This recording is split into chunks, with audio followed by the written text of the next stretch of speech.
Okay, 101, week 8, part 3. Now, I on the handout, I have some. I don't think I put all this information here for you. So if you're having trouble following this, like this is what I was saying about, use the name of the person, the name of the publication. That's the book that they wrote or essay they wrote or whatever. Some descriptive phrase that explains why the person or publication matters. You got to have a verb, right? Plato says, Plato writes, and then you put quotation, paraphrase, your summary, and then you got to have a distinguished commentary of your own. You got to say something about it. I gave an example here.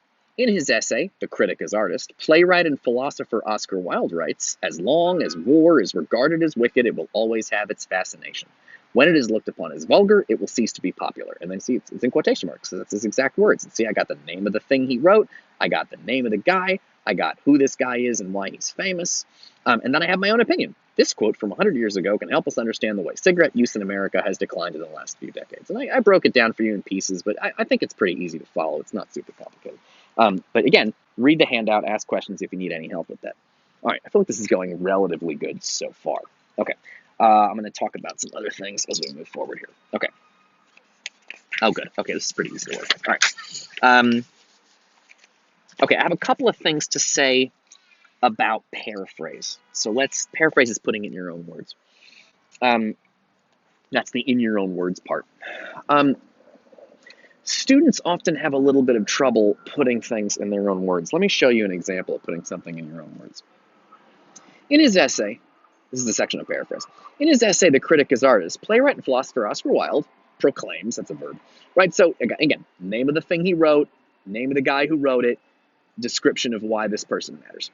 He wrote, this is his exact words, "As long as war is regarded as wicked, it will always have its fascination. When it is looked upon as vulgar, it will cease to be popular." In other words, as long as people think warfare is sinful and evil, they will think it is cool.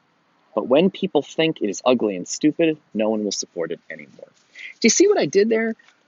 Everything in his quote, the underlined is the paraphrase, the part where you put it in your own words. Do you see what I did there? Um, Oscar Wilde used the word wicked. I used the phrase sinful. He said war, I said warfare. He said wicked, I said sinful and evil, because that means the same thing as wicked. He said it will always have its fascination. I said people will think it's cool. He says when it's looked upon as vulgar, what does vulgar mean? Ugly and stupid. That's how I would say that. It will cease to be popular. No one will support it anymore. So see, I took his words and ideas, same structure. I followed the same basic pattern. If he has a word up there, I sort of translated it into modern day English for him. But that's basically it. So you want to make, if you got the guy's exact sentence. So if he says war is evil and wicked, if he says war is wicked, you better come up with a similar sounding thing to capture, because he's trying to capture his idea. He was saying warfare is wicked, so I would say sinful and evil. Same basic idea. That's why you're translating it into other words. Okay, cool. By the way, if you've ever, many of my students speak multiple languages, and I think you guys know that things often get lost in translation. That's why I think it's a good idea to have both the exact quote and put it in your own words. That way the reader can see what the original quote was, and then they can decide if you did a good job translating it into modern day English. I just think it makes it easier. Because sometimes people will translate things into modern day English, but they don't give you the original, and I don't know how good a job they did. So I think it's helpful to put the name of the exact thing in there, to put the exact words in there. And summary, I don't think I need to go over summary. I feel like you guys know how to summarize, but the basic idea is that you take something long and you summarize it briefly. I actually think summary is a really useful thing to do. It's actually a really important skill. If you ever read something and you're really confused, I think it's helpful to, like if you're reading Plato and you're confused, try to summarize. Plato wrote a whole paragraph. Try to summarize the paragraph in one sentence. If you can do it, you understood it. If you can't do it, you need to read it again and try again. A summary is supposed to tell you. Summary is very, very useful, because sometimes you read a lot of stuff and then it's like all these ideas and like, what was his main point again? Summary helps sort of clear up confusion. If you can summarize something in one sentence, if you can summarize a paragraph or a page in like a sentence or two, it's a way of keeping it in your head. It helps to kind of capture it in a way. Okay, cool. I think we're doing pretty good with this. This is going pretty smoothly. So let's take a look at the next thing. Your commentary. So after every quotation, so you're going to quote, you're going to paraphrase, then you're going to put things, you're going to quote, you're going to introduce the quote, name of the author and the name of the book and why the author matters. And then you're going to maybe put that quote in your own words. Then you got to say something about the quote. Now, there's another little tricky problem I want to go over here, which is sometimes your paper is about your opinion, which means everything you quote has to be connected to your opinion. And if your paper is asking for your opinion on some big subject, then every quote has to be connected back to that big subject. Whose job is it to make sure that your quotes are connected to your main topic? You. And you got to say so. You got to write it down. What this has to do with this paper is, and you got to make it really crystal clear. Sometimes you'll quote something, and to you it'll be really obvious why you quoted it. You got to explain it. You got to say why you quoted it. One thing, if you're asked to write a paper and you're given a question, people say, write a whole essay about this question. Make sure every paragraph connects back to that question you were asked at the top. And every quotation better connect back to that too. If it doesn't, you've gone off topic. And that's definitely going to lower your grade. You don't want to be off topic. Because the paper is supposed to have one topic, your opinion, your main opinion, and then all the rest of the paper helps support that. All right, cool. So every time you quote, you got to say something connecting, and you have examples too to explain the quote. But you want to connect it to what the paper is about, meaning the main idea in the paper, your main opinion about this subject. Cool. Okay.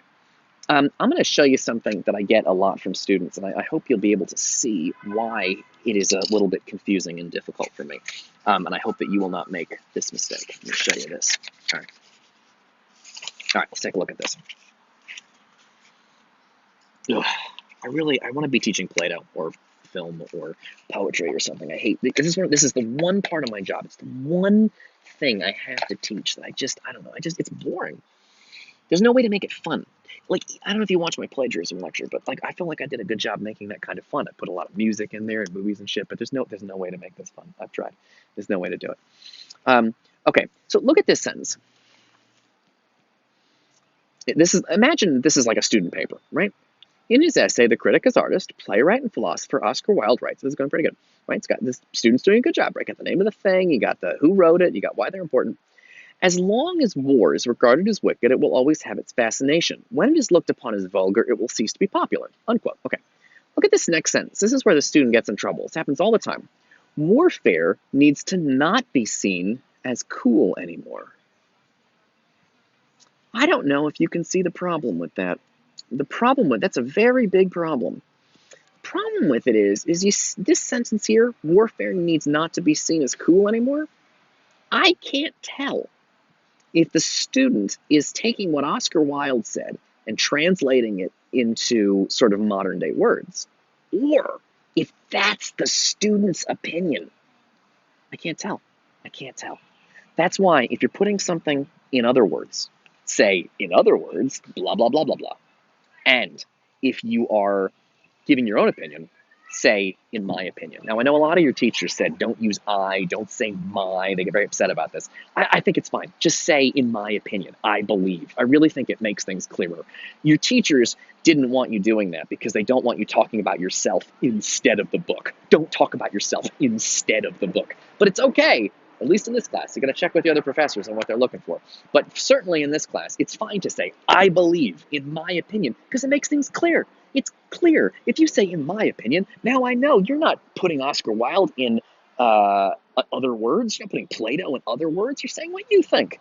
So it's very helpful. Okay, this is going pretty smoothly. In the next video, I'm about to talk about something even more boring. Please stay with me. Maybe get a sandwich, take a break, take a jog, come back, watch an anime. Go watch a Naruto episode and come back because, oh my God, but we got to keep going. Anyway, I'll see you in the next video.